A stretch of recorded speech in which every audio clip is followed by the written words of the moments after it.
정미애는 2021년 12월 활동을 중단한다고 발표했는데 그 이유가 안타깝게도 설암이라고 합니다.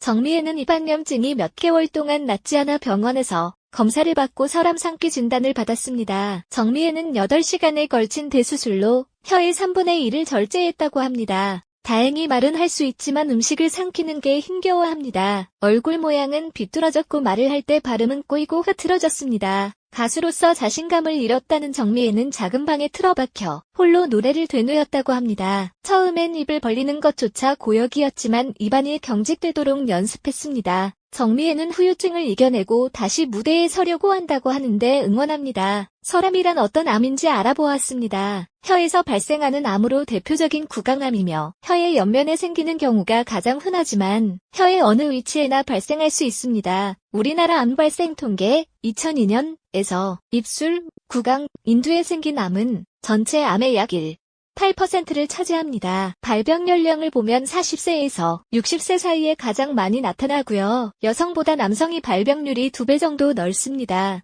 설암이 생기는 첫 번째 원인으로는 입속 청결 상태와 면역력을 들 수 있는데요. 충치가 많이 생기는 분들이나 구내염, 설염 같은 염증 질환이 많이 생기는 분들이라면 설암을 예방하는 구강 관리가 반드시 필요합니다. 왜냐하면 염증이나 궤양이 반복되면서 이것이 반복되면 사람으로 변형이 될 수 있기 때문입니다. 그 혀가 치아에 닿아서 지속적인 자극을 받는 경우에도 설암에 노출될 위험이 높은데요. 자신의 구강 상태와 잘 맞지 않는 위치나 보철물을 쓰는 경우도 해당이 되고요. 혀가 붓고 정상보다 커져서 혀의 둘레가 치아에 눌려서 나타나는 분들도 특히 주의하셔야 합니다. 설암이 가장 많이 발생하는 부위도 혀, 둘레의 혀의 양쪽 측면인데요. 위치상 치아와 가장 가까워서 자극을 많이 받기 때문에 그렇습니다. 그 다음으로는 혀의 아래쪽 혀, 앞쪽 끝부분 혀 뒤쪽 부위 순으로 많이 나타나는데 보통 움푹 파인 형태의 궤양이 생기고 음식을 먹을 때나 막을 할 때 아프고 피가 나기도 해서 착각을 하시는 경우도 있습니다. 하지만 궤양으로 인한 통증이 없는 경우도 있고요. 대부분 잘 살펴보지 않으면 발견하기 힘든 위치라서 주의가 필요합니다. 혀에는 혈관과 림프관이 많기 때문에 설암이 생기면 전의 속도도 빠른 편에 속하는데요. 혀에 궤양이 있으면서 더 아래쪽과 목에 먹물이 잡힌다면 이미 진행이 되고 있는 상태여서 혀 일부를 절제하거나 목 부위에 있는 임파선을 제거하는 수술이 필요할 수도 있습니다. 그래서 무엇보다 조기 발견이 중요한데요. 조기 발견을 위한 체크 포인트를 몇 가지 알려드리겠습니다. 생기면 혀 조직이 괴사하면서 굉장히 먼저 사람으로 발생할 수 있는 궤양이 불쾌한 입냄새가 날 수 있고요. 혀가 잘 움직이지 않아서 식사나 발음할 때 불편한 경우 구내염이나 설령 증상이 한자리에 몇 달씩 오래 가는 경 건강검진을 받아보셨으면 하고요. 평소에 혀 상태에 문제는 없는지 거울을 보고